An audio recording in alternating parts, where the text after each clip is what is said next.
Ladies and gentlemen, welcome back here for session 9 on day 2, and I hope you had a productive coffee break. Now we're back here with a very intriguing subject matter that I would assume pertains to each and every one of you in your daily life, and this is why I'm happy now to discuss the topic of artificial intelligence and the future of human labor. My name is Aslan, and I have the pleasure of introducing to you this splendid panel. To my left, we have with us the president of the Center for Global Development and the former director at the Middle East and Central Asia Department at the IMF. Ladies and gentlemen, please welcome Masood Ahmed.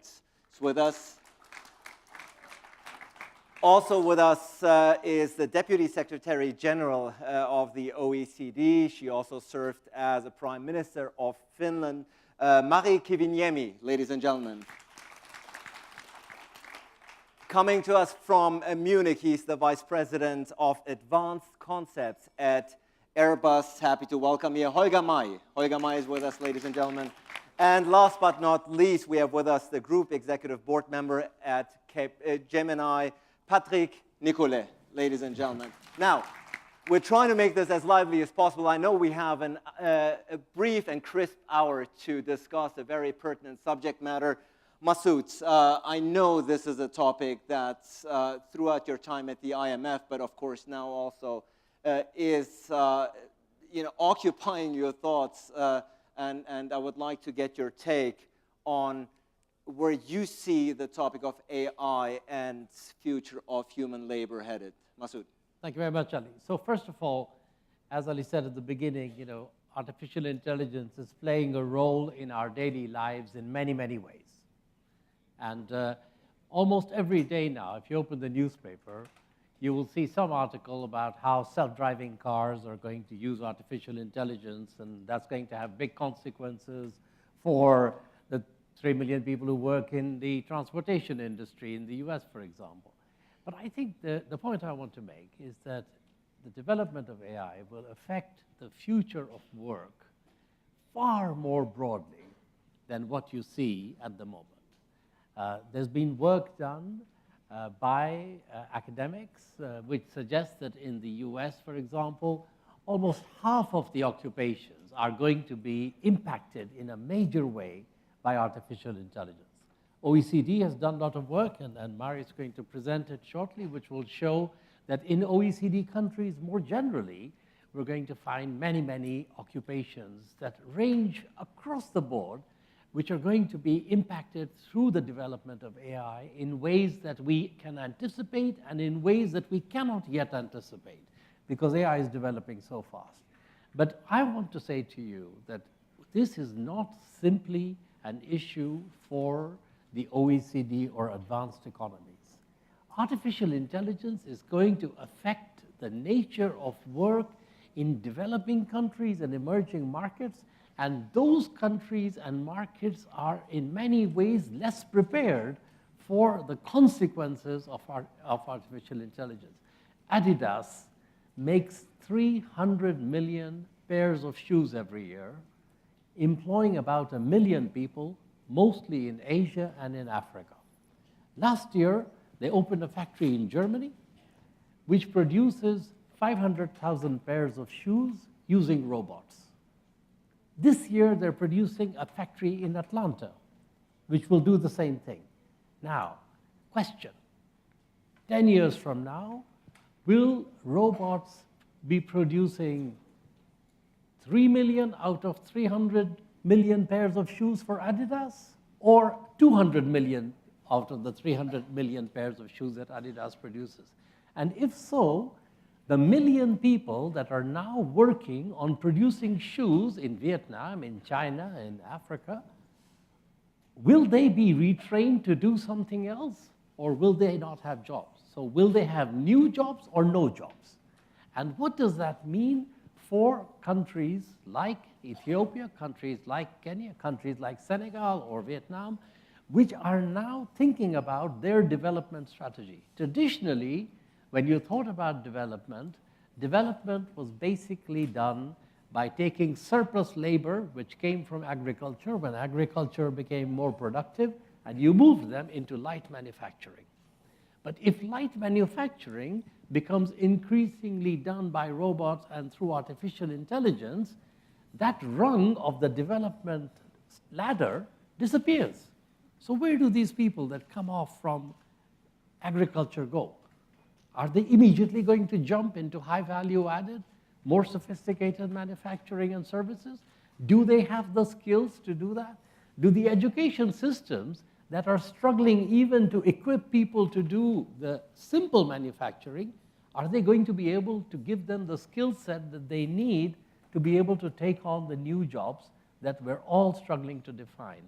Another dimension of this, and I'm going to stop after that, another dimension of this is, how are we going to cope with the fact that many people during this transition, this is a much faster industrial transition than the 3 industrial transitions that we have seen in the last 300 years, because it is happening within one generation. It affects all nature of our work, and many of the people are going to find that they cannot retrain themselves fast enough to take on the new jobs. So concept comes up, how are we going to deal with that? And one issue that people are thinking about is to introduce a universal basic income, which is to say everybody should have some basic income.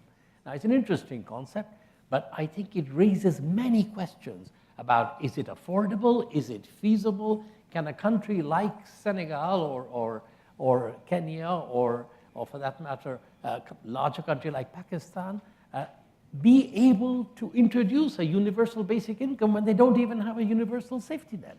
So I think artificial intelligence is happening. It is coming at us much faster than we anticipate. I personally believe that the people who are complacent and saying, no, no, no, we have gone through this in the past and we're going to manage it, are kidding themselves. I think when it comes, we're going to find that our institutions are not strong enough to deal with it. It will create a great deal of social tension in our societies because young people who are coming into the labor market will not have the skills to be able to take on the jobs, and the jobs are going to be migrating out. And we need to start planning and preparing for it. I'm not suggesting you try and stop it. It is, on balance, it will add to our productivity and to our ability to live better lives. But to do that, we need to equip ourselves now and to make this much more of a national agenda. And I think a panel like this is a great way to get us started into that discussion. Thank you, Masood. And you got us started very well. Yes, please go ahead. Don't. I did want to keep the people from your well-deserved applause because you really touched upon many important and relevant issues that I'm sure we will go throughout the discussion. Thank you for your initial remarks. And of course, you mentioned the role of the OECD here.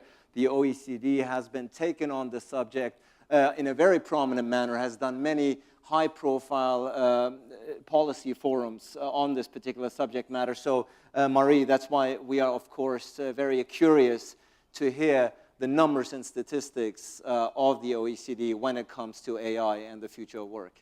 So thank you very much, and thank you very much for the invitation. Happy to be here again, my 4th time participating in the World Policy Conference, and congratulations to Thierry for the 10th anniversary of this great event. And really happy to share the OECD's view on these themes on artificial intelligence, also digital technology, and future of work. They are very high on the OECD's agenda. And Mr. Ahmed just set the scene in an excellent way. There's not much to be added, but I go a little bit more in details. But just to give you concrete examples of how rapidly the artificial intelligence has penetrated into not only into our homes, but also into the workplaces. When we look at the number of artificial intelligence-related inventions which were patented in the 5 top IP offices in the last 5 years, the number of them has nearly doubled in 5 years. And also when we have a look at the funding of artificial intelligence startups, the number of them was in 2012, 160 deals, and 2016, there were 658 deals. So in a very short time period, really a rapid change.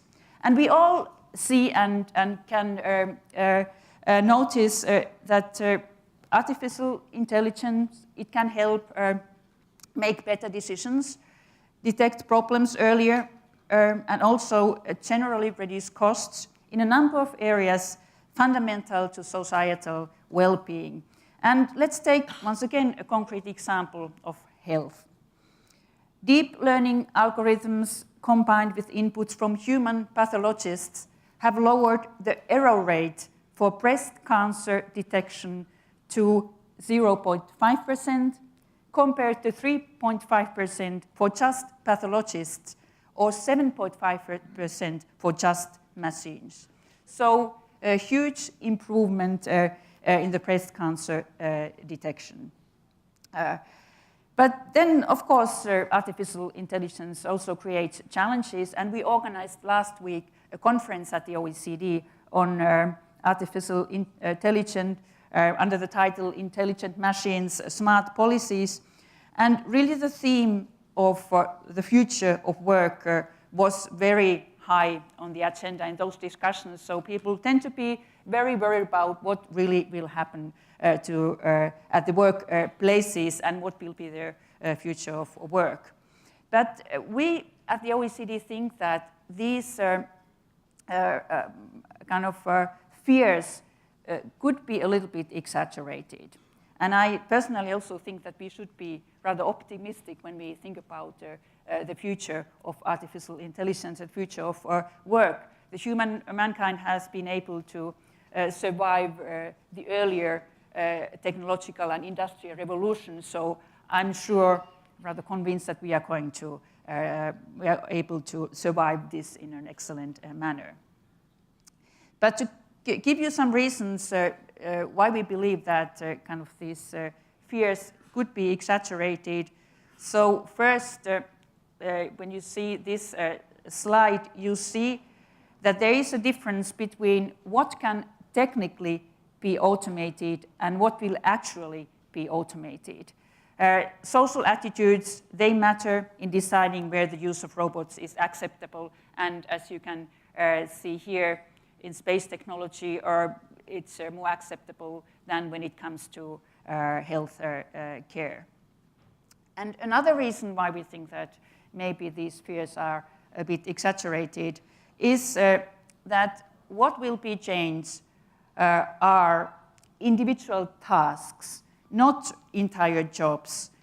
So entire jobs won't be to that extent automated, but more the individual tasks. So the change, the nature and content of most jobs rather than resulting in their total automation. And we estimate, you can see there that there's a quite big differences between countries, what we estimate that will happen. But on average, we estimate that 14% of jobs have a high risk that most of their tasks will be automated. But another 32% of jobs are likely to see profound changes in task composition. And the third reason why we think that maybe we fear a bit too much is that technology, it destroys jobs, but it also creates new jobs. We all can see around many new jobs of which we couldn't even dream of or think of.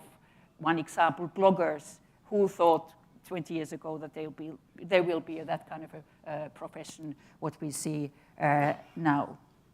But really, it is so that governments have to be ready to face this change, and we are facing risk of increasing inequality in labor markets and beyond through the changes that digital transformation is bringing to the organization of work and the way labor markets function. So, of course, I want to underline that governments have to be awake in order to help people to navigate to digital transformation. And here you see the third reason. Employment rates have risen in most advanced countries in recent years.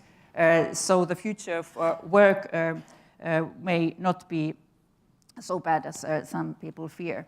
But then I come to the points, what should be then done by the governments. So first, we need to adapt our skill policies. The skills composition of jobs is changing, and here you see that in almost all advanced countries, we have seen a decline in the proportion of middle-skill jobs and an increase in the proportion of both low-skill and high-skill jobs.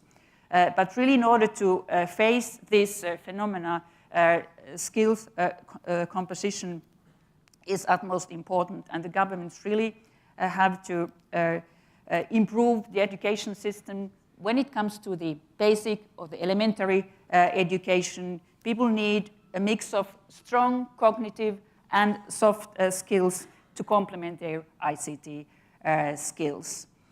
And also, we have to have a look at the lifelong learning possibilities for adults. That system has to be improved much, I would say, in all the countries. Skills policies, the second policy area is active labor market policies, so that workers who lose out in this transition, we can provide them necessary income support, but also means to find a new high-quality job as quickly as possible. So skills, active labor market policies, and third, also social security policies, which we already heard here.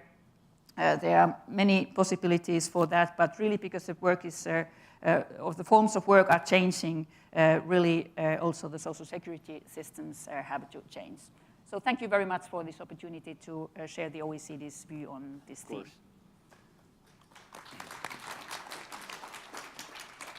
Thank you, Marie, for providing us with the facts and figures. And already you see throughout the first two statements of Masood, Ahmed, and Marie, a bit of a contrast. Masood striking, if you will, a bit more cautious tone, not pessimistic, but cautious, where Marie is saying, no, we are going to prevail a much more optimistic outlook on this topic. So interesting contrast, though. So let's see where Holger now falls into this place. Your title, Vice President of Advanced Concepts. Now, that's an ambitious title.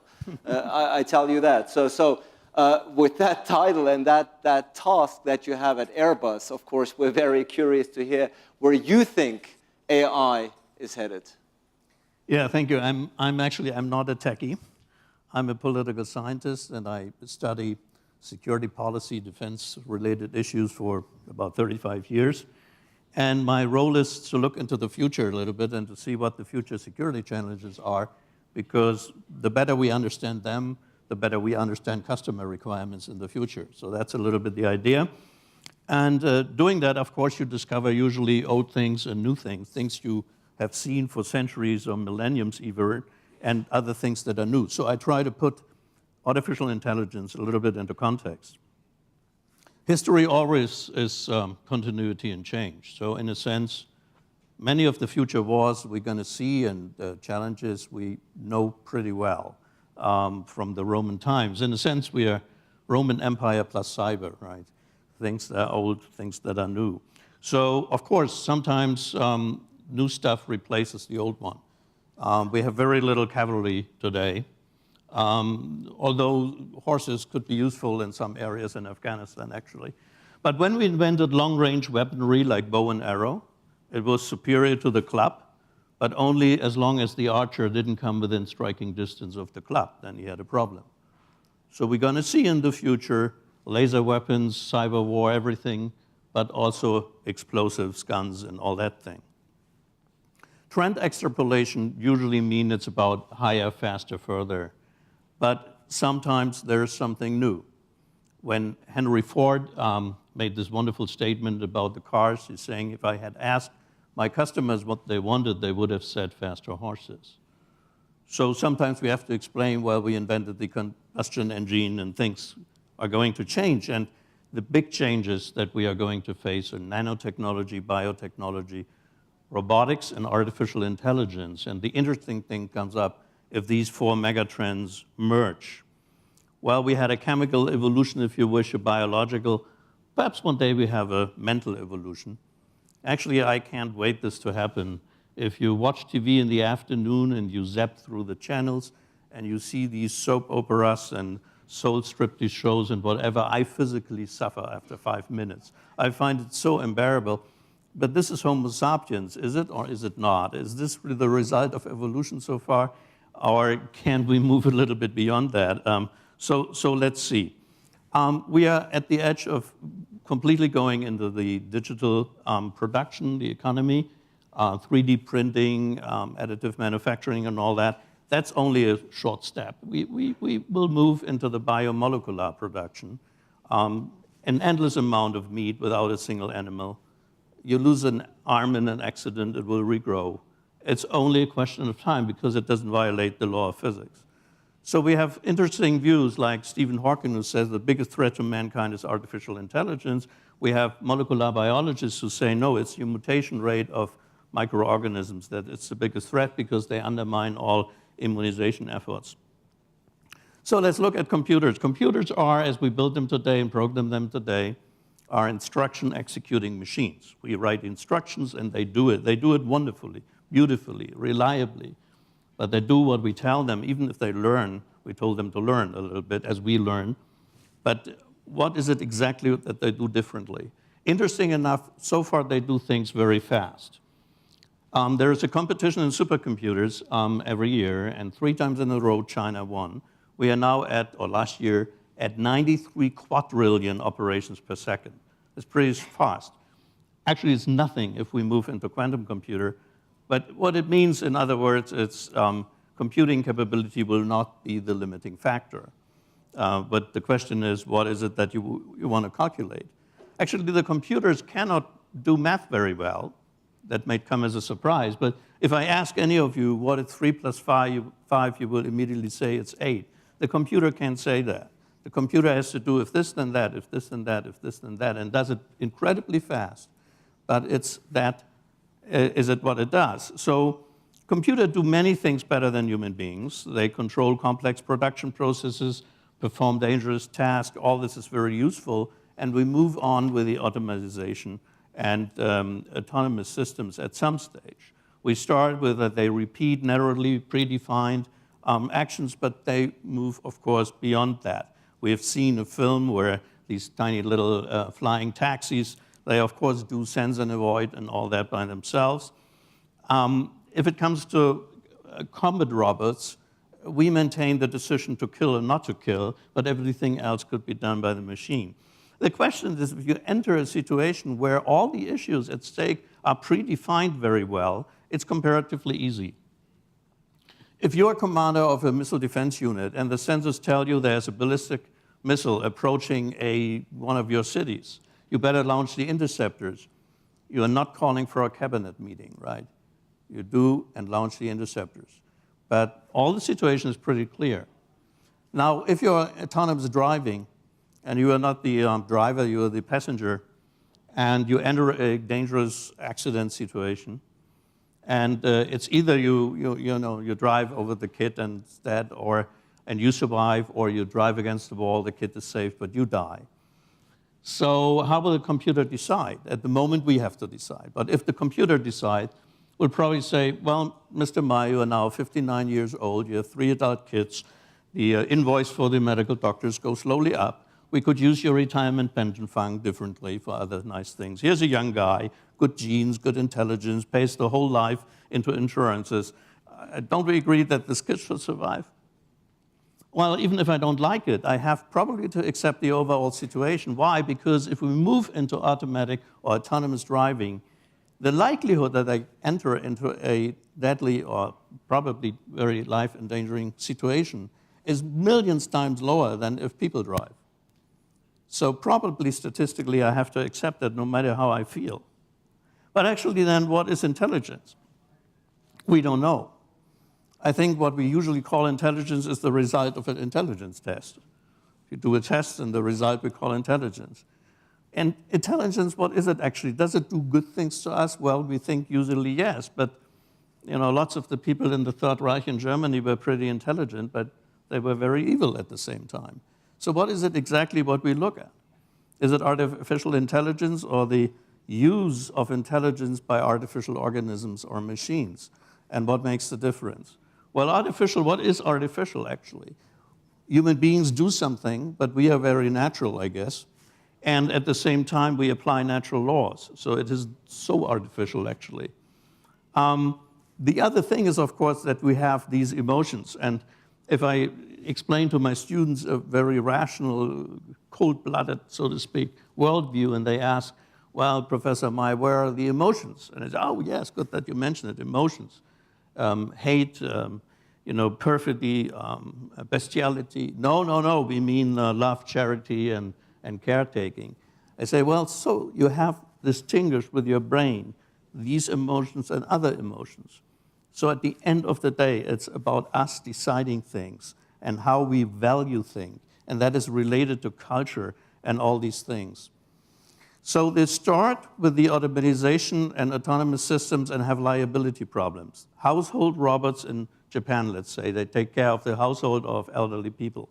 If somebody gets injured or perhaps even killed by a robot, what do? Do we put the robot into prison? Would probably make no much sense. Is it the software development? Is it the producer? Is it the guy who sold us the machine? Is it us who bought it? Is it us who switched it on? Who is actually, at the end of the day, liable? We have to discuss this very carefully as we enter into this game. Now, last remarks. Ray Kurzweil, famous theorist of artificial intelligence, had a nice article about 15 or perhaps 20 years ago, and the title was, "The Computers Will Convince Us That We Are Superfluous." Well, if we don't want to be superfluous, we have to think what our role is in nature. What is it that we can do better than computers? And it's not about that the human being at the end of the day should control the computers, because who is it? You want Mr. Hitler to be in control, Stalin or Pol Pot? No, only good people, but who is good and who defines it? So it always comes back to us, to our culture, to our value systems, our preferences, our priorities. And we shouldn't just educate our children at the universities to become computers, in the sense of memorizing everything and to repeat it for the exams. We should encourage them to think out of the box, to challenge conventional wisdom, to be innovative in all these things. And that is what is, I think, now at the core and at the challenge. And we will see that China is likely to program autonomous systems differently than us, because it's an interesting tension between collectivism and individualism. And all these issues are so key when it comes to artificial intelligence. Thank you.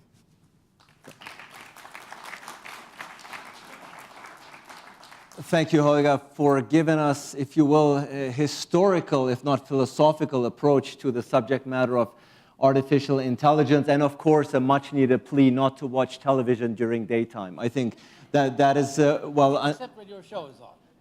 Well, my show is on in the evening, so I'm safe. I'm safe. But thanks, Masood, for clarifying that. Now, we've had policymakers, if you will, international organizations, innovators, and now coming from a different perspective, Patrick Nicolet, of course, with Capgemini, the industry, to see how the subject matter, which I'm sure is taking up a lot of thought and time, immersing yourself and your colleagues. So, Patrick, take it away.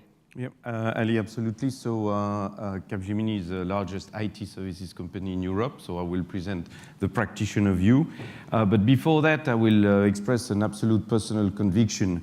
As Holger highlighted it, machine perform tasks. They never replace human beings. And there is unclarity in our taxonomy today when we debate about artificial intelligence and the age of the machine. A machine is a machine.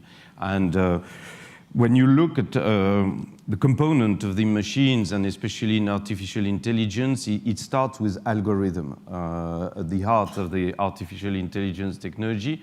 And an algorithm is a mathematical answer to a clearly defined problem. The problem can be complex. Some are not solved. The salesman trip is one good example, are not solved, and some are solved. Sorting data. There are many algorithms to sort data.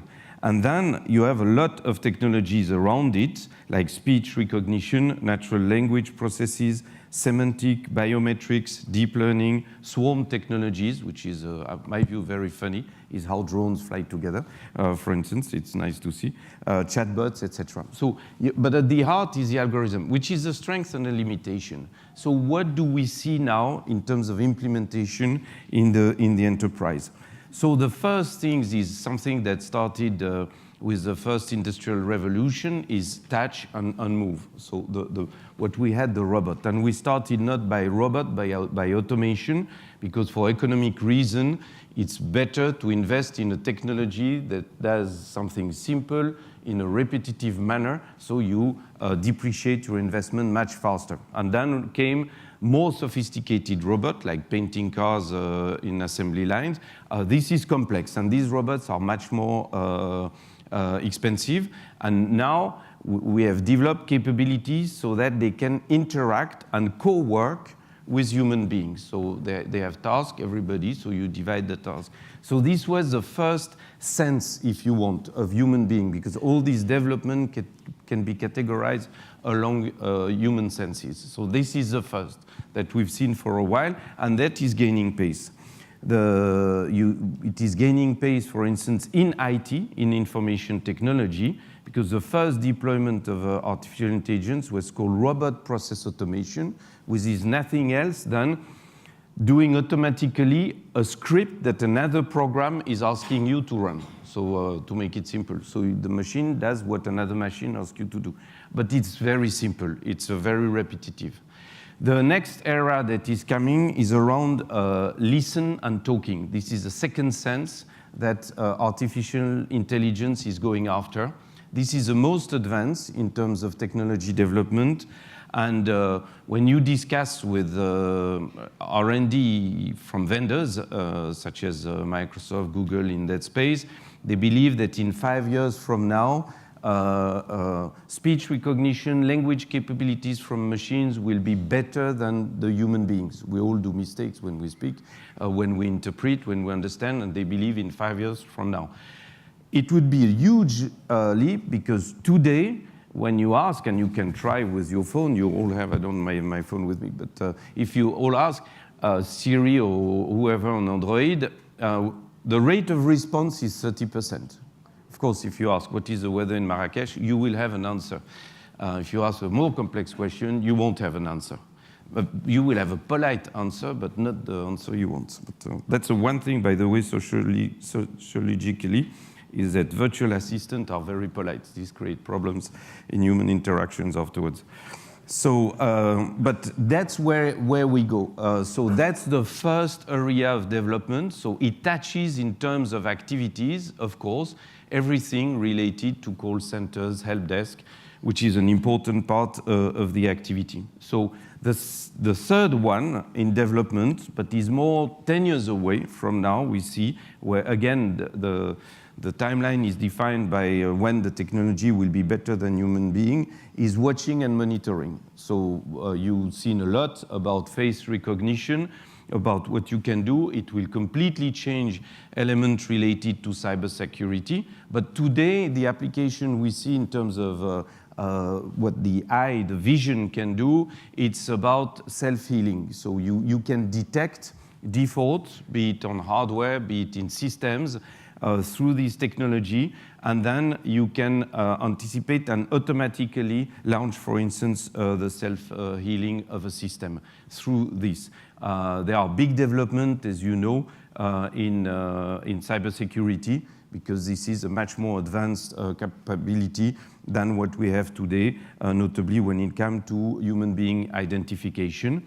And there is a startup in India called Fluid AI, where you can open a bank account just on watching your screen. And through the recognition, you don't need to touch your PC anymore. You just talk, you move, the machine recognizes you, and it's good enough to go. So this is the next development. But again, it's 10 years from now, but it will accelerate. The impact on the employment will be more limited than the first two. The first two, everything that is about moving, touching, and everything that is about listening, talking, will have bigger impact. Here, it opens new field. I'll come back on this. The next area is about knowledge. And here, this is, my view, a big revolution because we used to look as human beings, and Google started like this, is we build knowledge repository. Libraries are knowledge repository. We build knowledge repository. And in fact, with AI, this is meaningless. You don't need to build a repository. You need to build the ability to ask the question and access the data wherever they are. We had the question yesterday about the fake news, too many data. There are many data that are structured and unstructured, and the structured ones are not structured the same everywhere. So you can consider that overall it's all unstructured. And so you scroll through this, and there is a huge increase in data, and 80% of this is totally irrelevant. But it is produced by the machines. So how do you build your knowledge? And I think I will come back on this. It has a profound implication on education. The next one is about analytics. So that's the next area of development. It is another of our human capabilities. Here, we started with so-called business intelligence. Business intelligence is trying to understand some patterns from structured data, notably your accounting system is a set of structured data. It's historical. Analytic is forward-looking, so you must understand trend and adapt to it. Here we are making quite a lot of progress, and a lot of the human to machine interaction is driven by analytic. The type of service you propose, the customization, etc. And this is primarily what is changing the business model of almost all industries, this part. And then you have in analytics, but probably we won't discuss it today, it's machine learning. It's where you can program a machine to learn by itself to execute at best a task, and the latest breakthrough, you probably all read through, is AlphaGo Zero from DeepMind, a subsidiary of Google. It's a machine that could learn the game of Go without human interaction, because you train a robot. When you launch a robot, you program, you always have human beings that accompany the robot. That's the 30–70% questions. Huh? So what do you do when you cannot answer the 70%? Someone is doing it. And then the machine is learning from the answers they get, and they progressively improve. AlphaGo Zero is really a breakthrough, because this machine started to learn the game of Go without human interaction, without human training. So that's a new frontier. That's what we will see. So these are the areas where we see the application. In recent, thanks to Thierry, I could join the World Policy Conference on such session 2 times. So I talk about the impact for employment.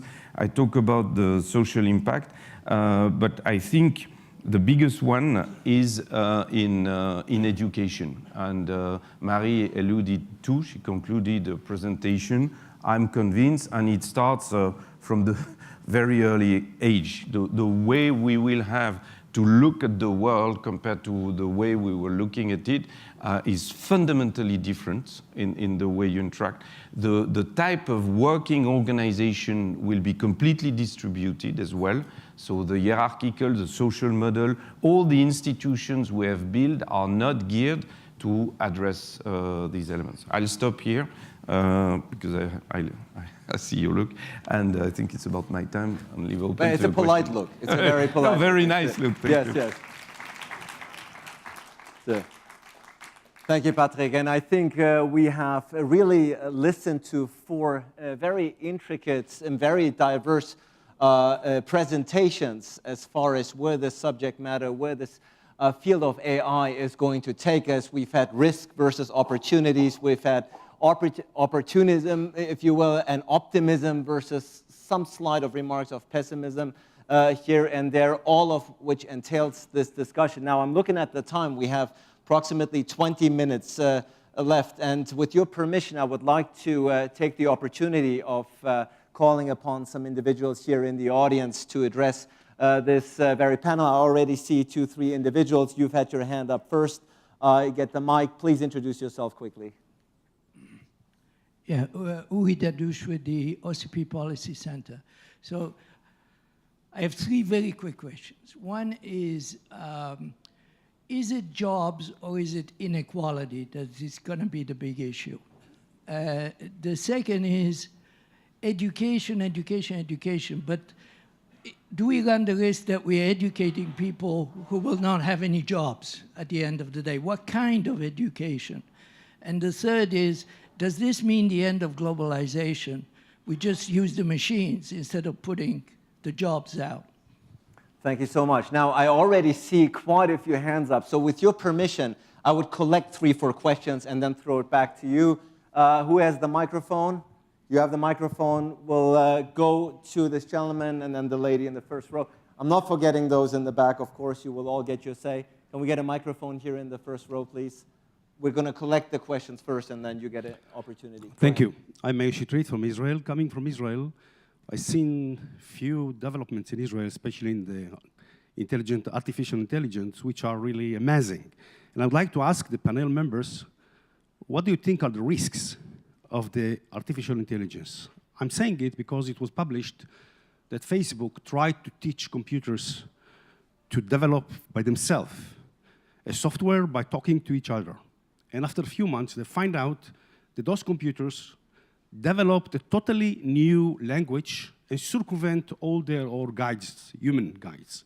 They start talking between themselves without interference of the people who were working with them. And they close this operation totally and put off the computers because they were very afraid of what's going to happen if computers will take over. I'm asking to you if you are aware of those developing dangers, and what are the dangers? Thank you. Revoking Terminator Blade Runner theme. The computer's taken over, the robot's taken over. Go ahead, please. Okay, Dania Khatib. My question is for Mr. Nicolet. Many believe that technology had made our world less secure. You know, with the free flow of information, everything is accessible on the internet. Radicalization is happening on the internet, especially now with social media. Who can contain this monster? Do you think artificial intelligence is the antidote, especially when you spoke about the monitoring, about the voice recognition? Can artificial intelligence be the antidote for this monster created by technology? Can artificial intelligence make our world more secure 5 years from now? Thank you. All right, thank you. Could you pass on the mic 2 rows behind you? The gentleman has been very patient. Go ahead, please. Thank you very much, Tatsuo Master from Japan. I have a question to Mary. When I was working at the International Energy Agency in charge of oil market, I was constantly told by some producing countries, you are institutionally overestimating supply, underestimating demand to suppress prices. So if there are any institutional risks in OECD to say we shouldn't fear, we are exaggerating fears, but it is really the real feeling of you that there is no institutional tendency to underestimate fears and overestimate the positive side. Thank you. Quite very heavy, important, and productive questions. We take 2 more with your permission and then round up. Go ahead, please, gentlemen. Thanks very much. Don Johnston.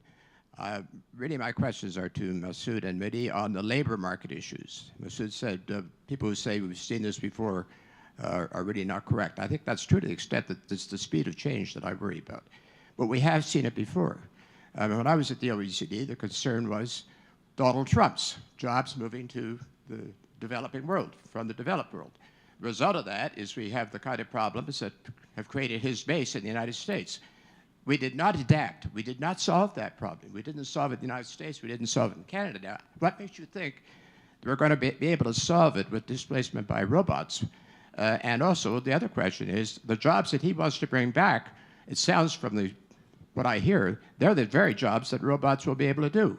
So, you know, where does that take us? So I just want to know whether you think we're going to do better in the future than we have in the past. All right, thank you so much. Would you be so kind to pass on the mic to the lady there? Go ahead. You get the last question. Hi, my name is Natalie Cartwright. I run an AI startup out of Canada. My question is for you, Patrick. We were the winners of the Surge Camp Award, so we are grateful for Capgemini support.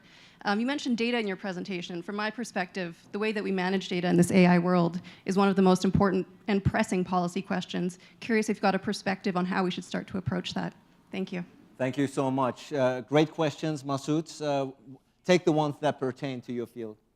Yes, I will. I want to answer the questions that Uri raised and then that Don raised as well, because I think they're connected. See, I think Mari's presentation basically lays out nicely what you could achieve if everything was well and we were a well-organized society and we did the things we needed to do, train the people, retrain them, and things would work. The fact of the matter is, we're not. The fact of the matter is that the pace of technology for the next 10 years is going to be much faster, much deeper than the last 20 years. And as Don said, we made a mess of it. I mean, so our explanation today is that it wasn't globalization, it was technology that accounts for 70% of the problems that we're experiencing amongst the unemployed. The next 10 years, the pace of technology will be faster. Why do you believe that we will be somehow so much more effective at tackling a bigger problem than we were at tackling a smaller one? If we can, I agree with you. We'll be able to get there. I'm not so confident. Now, Uri's point, is it going to be jobs or is it going to be inequality? I think it will not be so much that jobs will disappear, Uri, in my view. I think what will happen is that the nature of jobs will change in a way that many of the people that are currently doing them will not be the right people to do the new jobs, and other people may be able to do them, but the ones who are displaced are not going to find other jobs for themselves. And this will exacerbate the inequality that we are now seeing, which we discussed yesterday in your panel. So I think inequality is going to become a much bigger problem. And similarly, education, I think we don't really understand what is the education that we need for the jobs of tomorrow. What we all say with great confidence is that the education we provide today is not the right education for tomorrow. But then okay, fine, so what should we teach our kids to do? And we say we should teach them to become better at problem solving, creativity, and learning as they go. But really, we don't have our education systems, our big bureaucracies, and to shift them to do more of that, particularly in countries where education delivery is localized and has a lot of diversity across, is going to be a hard slog ahead. So is this going to be the end of globalization? I think there are a variety of things that are impacting on globalization which will make it happen in different ways and slower. But I think this will certainly exacerbate the internal social and political tensions and will fuel the kind of populist response that we have seen, which has conflated technology with globalization. So I think we do need to bear that in mind. Thank you so much, Masood. Marie, which questions do you want to address? So there was one directed to me concerning that do we at the OECD underestimate the risks?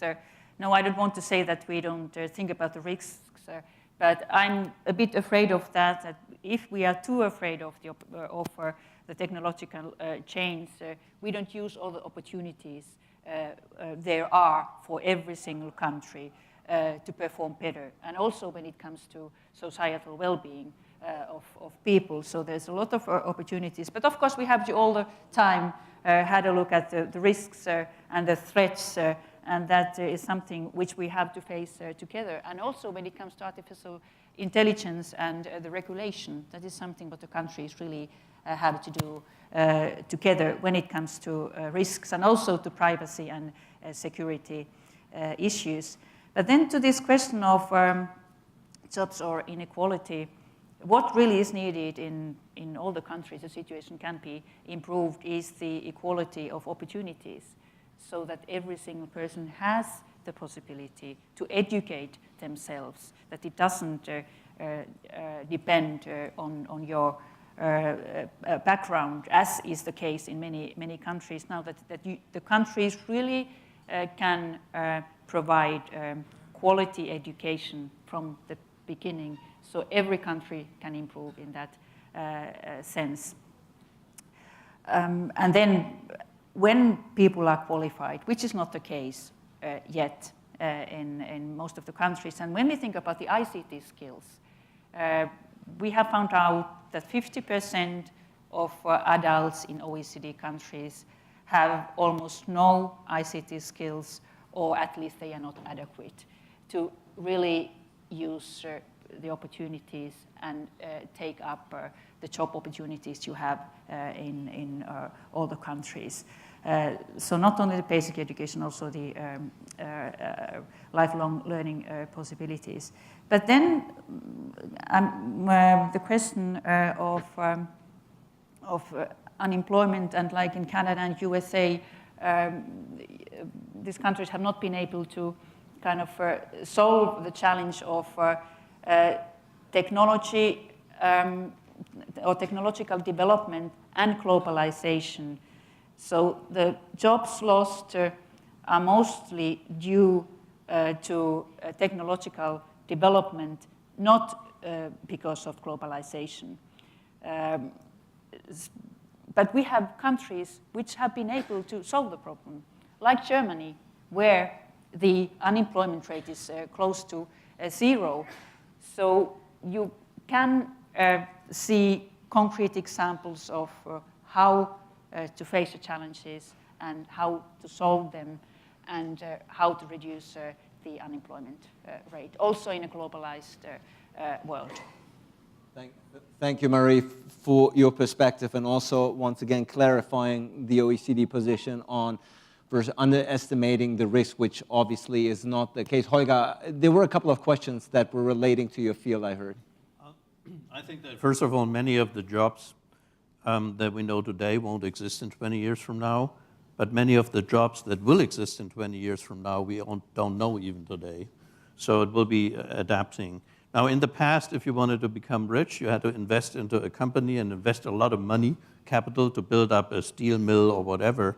Today, you need a computer, internet access, some good ideas, and in a few years, you might have a stock market capitalization of your company, which outweighs anything we know from the industrial age. So I think the opportunities grow, actually.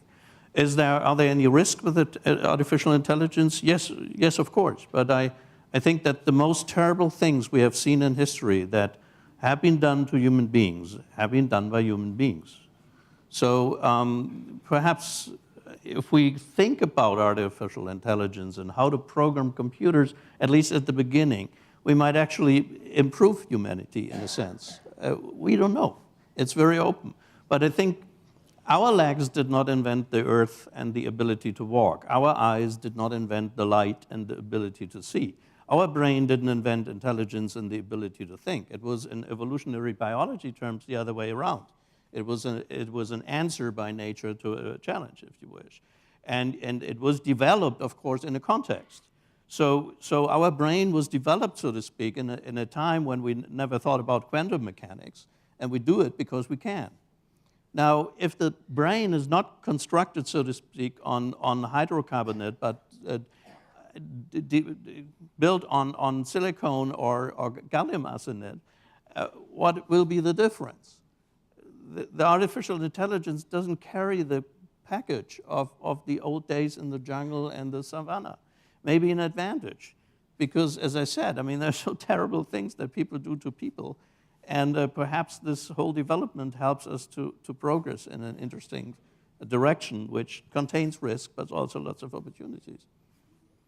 Thank you, Olga, also again for putting it in the historical, philosophical context for us. Patrick, I heard a couple of questions that related to your field as well.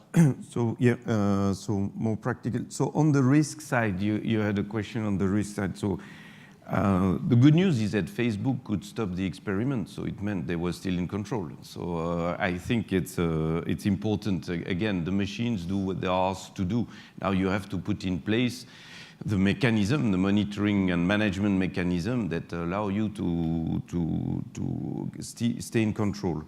You have other risks that you not mentioned, something I think very troubling, like transhumanism, development in transhumanism. And I would refer to the message of Suzanne Liotto yesterday on ethics. It's a topic we've been discussing with her for years.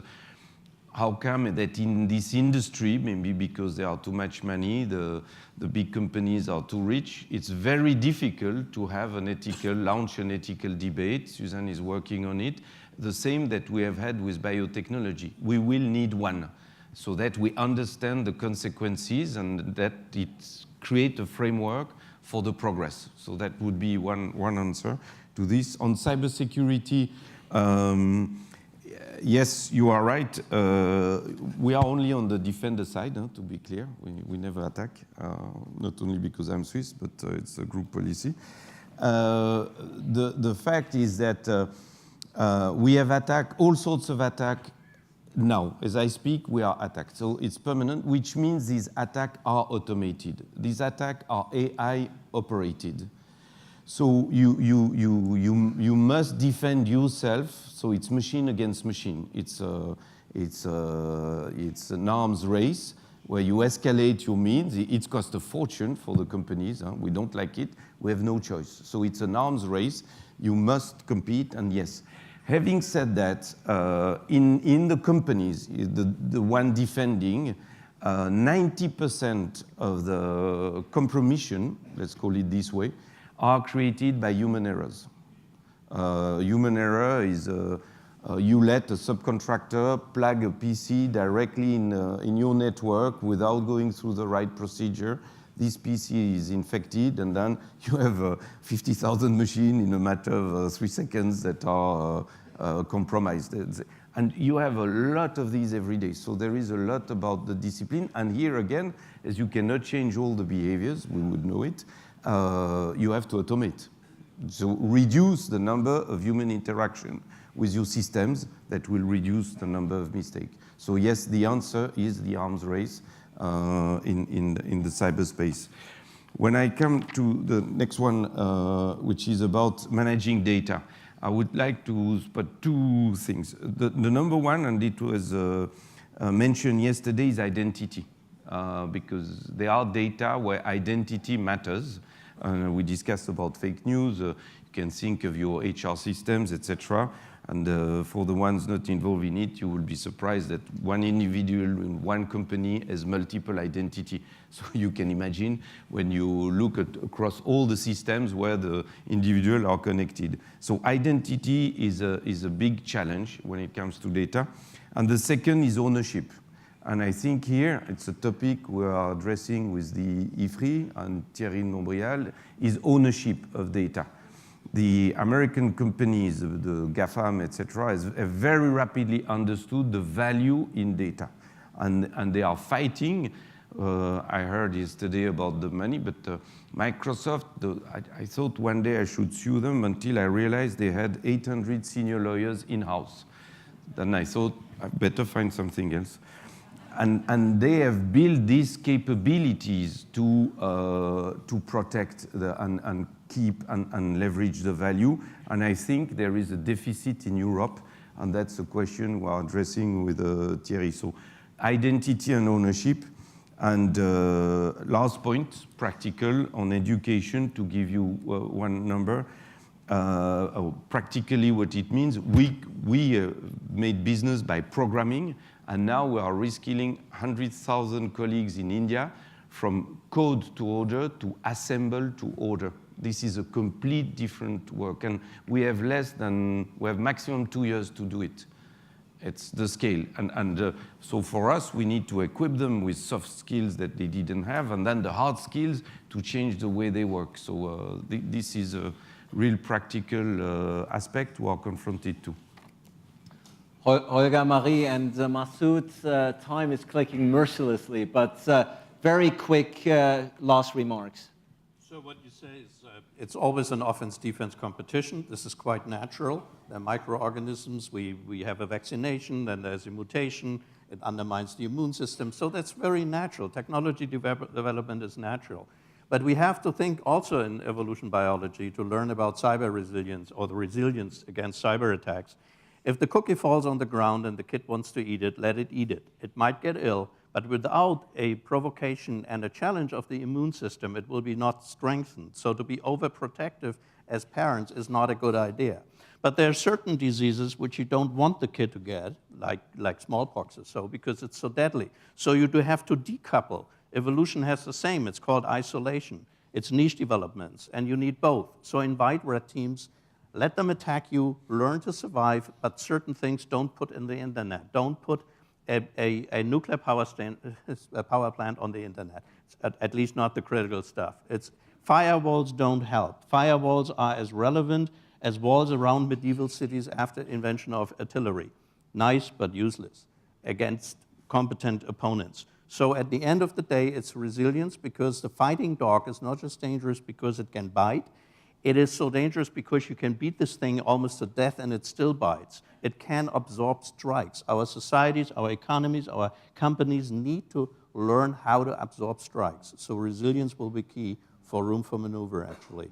Thank you, Marie. So what is really needed, we need more research and surveys and evidence in order to really face the challenges of artificial intelligence and of the future. And we discussed already a lot of education policies and skills, but what was also mentioned by a colleague here was the universal basic income.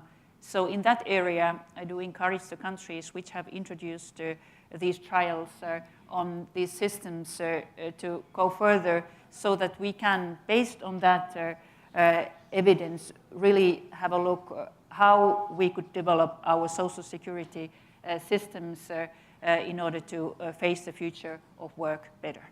Thank you so much. Masood, we started with you, and so we're going to end with you. Take it away. Well, I think the only thing I want to say is that while I'm a bit cautious about the way in which we as society will manage the consequences, actually at a personal level, I'm quite looking forward to it, because at the moment, when I talk to my car and ask it to dial a number, it either lowers the windows or it decides to switch to music for my daughter. So I'm very hopeful that the improvements in listening and learning that Patrick talked about will come soon enough that we will all benefit from many of the opportunities that artificial intelligence will bring to us. And at the risk of offending anyone, we won't mention what car you have. So with that, ladies and gentlemen, Thierry, I think this is a topic that will be with us for a very long time to come. Probably we'll be talking about AI at the 20th anniversary of the WPC as well. For now, ladies and gentlemen, I think I speak for all when I say this has been a very intricate, substantial, and of course, intelligent debate without any artificial ingredients. So with that, I want to thank this panel and thank you for your participation. Thank you.